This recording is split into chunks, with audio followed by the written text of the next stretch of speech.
Well, it's been very helpful as I talk to other farmers in the area on YouTube that we are all doing battle with the same strange long winter. And boy, I think this is the last shock of it. It's like -5 out right now. I don't know how that's possible on St. Patrick's Day, but here we are.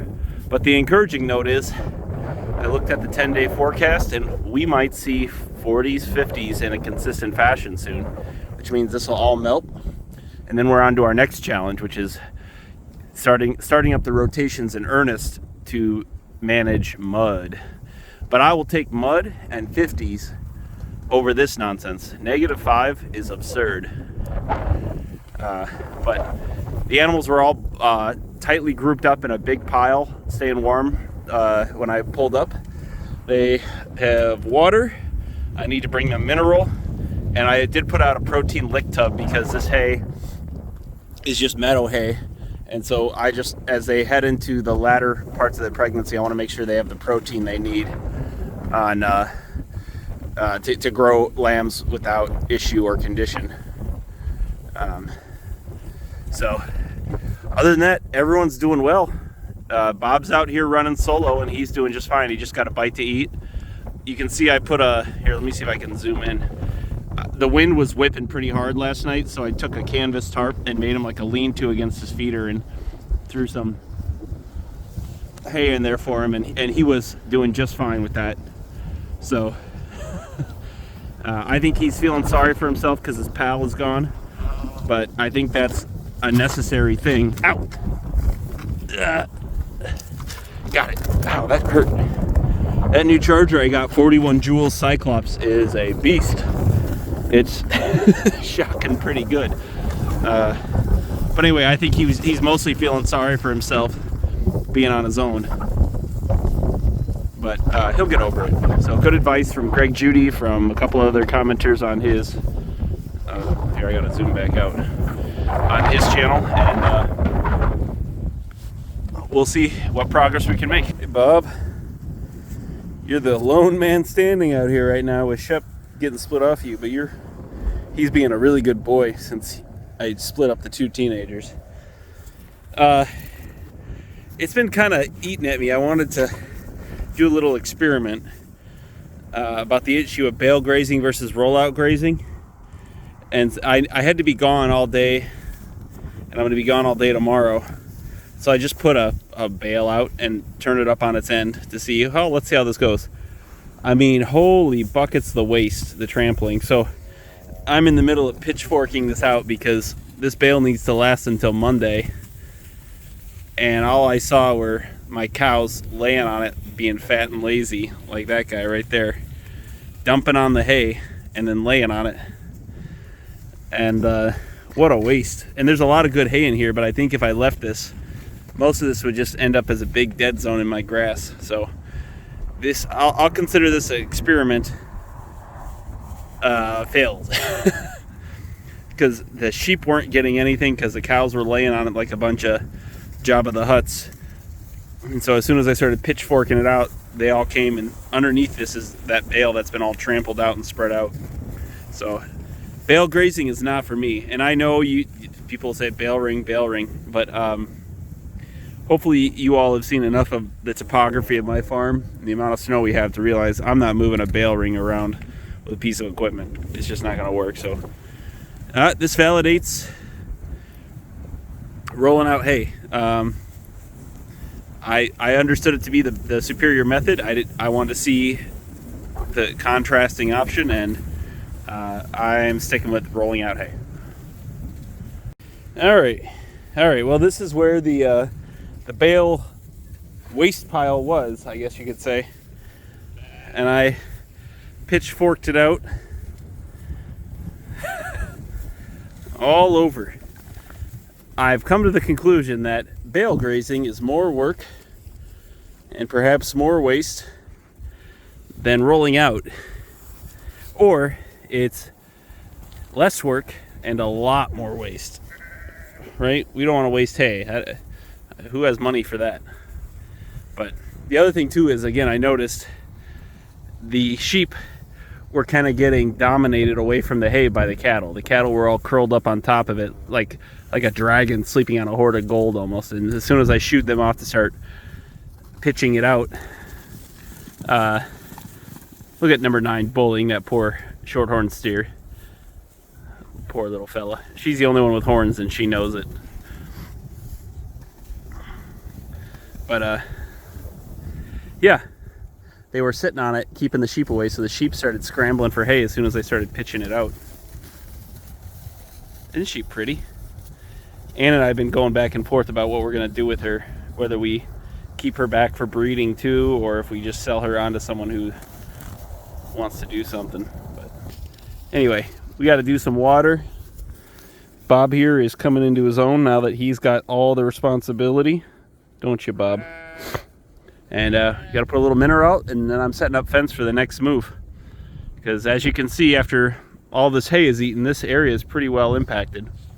So we're going to be moving that way towards the house. All right, good morning. It's a beautiful Monday morning.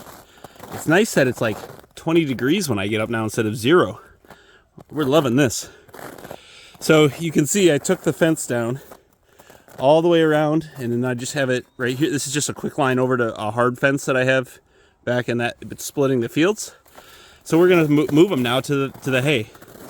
And we're going to call this the George Heller method, where you just use food to control them. So I have hay unrolled over there, and we're just going to drive them that way. And they'll see the hay.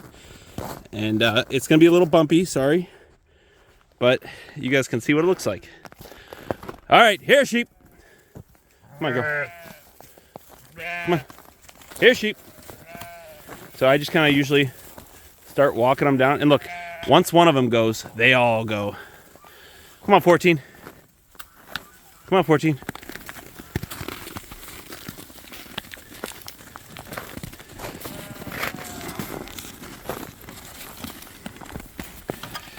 Doug came over for dinner last night. He said he thinks that steer is 1,300 pounds, which means for my purposes, it's high time he goes.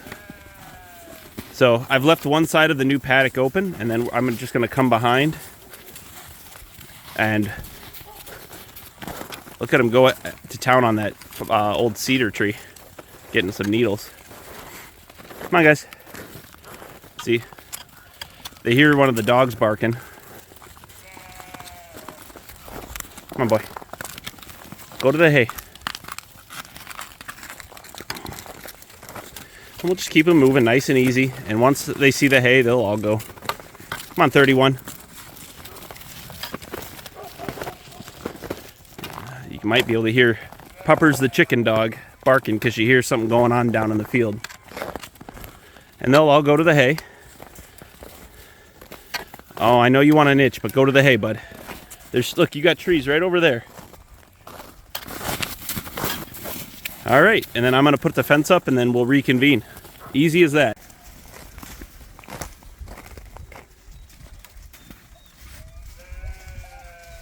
I think he's having himself a little itch.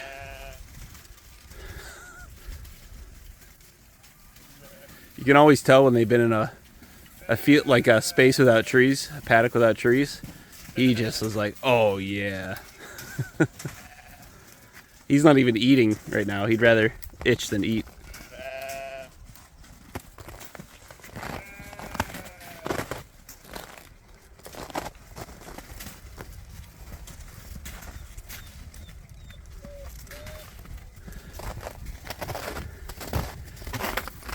See, this is interesting. The sheep are going after old leaves in this brush pile. Isn't that something? It must have something they need. I guess in the spring you'll watch and specific sheep will go and only eat shrubs and tree leaves that they can reach until they clear it out.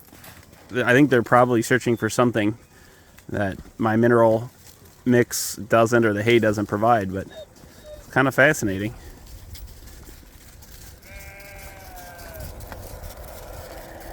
That's mineral tub. Everyone's getting a lick. Well, there's loose mineral in the tub next to that one. And got quite a bit of hay that they're all going to. Oh, better be careful, Bob. 7 will put you in the dirt.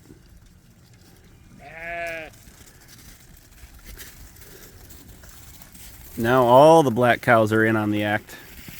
Itch, itch, itch. I don't know why that amuses me so much, but it does. Well, we got Bob back in. He kind of got left behind by the flock, and he was up on the hill crying. He's not used to rotations yet. He was just a puppy when we were rotating, about the size of my foot. So his first winter of life has been kind of a more static, where I was repairing all that ground, and so he's gonna have to get used to rotations too. Yeah, you'll note he's on a chain right now instead of a rope. Well, I come and found out he chewed through a 1-inch rope overnight, so I took what I had that he wouldn't bite. So he's got a big chain. I think it's gonna be fine. He'll just be strong from carrying all that weight around. But one of the best things about this type of farming is how scalable it is. Hey, Fred. This is Fred. He's not long for the world. He's got a date in a couple of months with the butcher.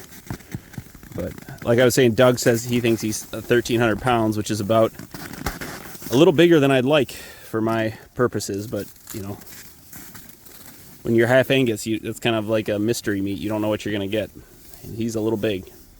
Luckily, he's timid as a mouse, this guy right here. But one of the great benefits of this type of farming is its scalability. And what I mean by scalability is, if you look at that move, right, that's the exact same amount of time that I would take to move 5 sheep as to move 35 or whatever I have, something like that. And it's going to be the exact same amount to move 100 sheep this summer when we have all the lambs.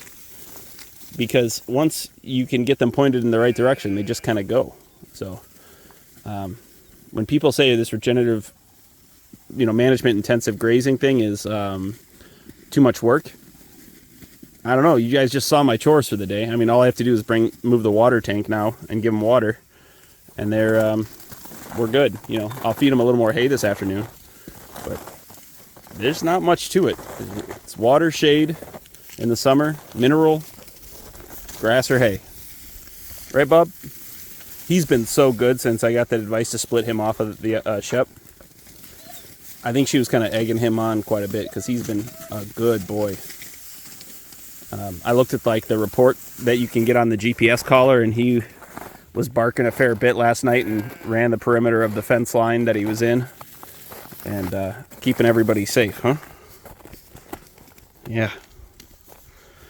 He's so friendly with people too, so I don't worry about aggression towards humans. He doesn't really know Doug that much because Doug, it's been the winter and Doug hasn't come out to the field very often, and he came right up and just kind of gave him a sniff and a lick, and that was it. And so everyone's in good shape. We're definitely seeing signs of pregnancy here. There's no doubt about it.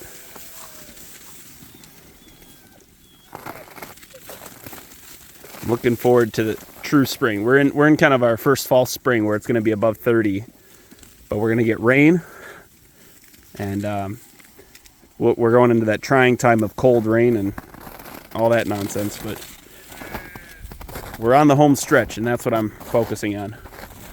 I'm going to be optimistic for a change. Sometimes I kind of get a little Debbie Downer, but not today. Today is good.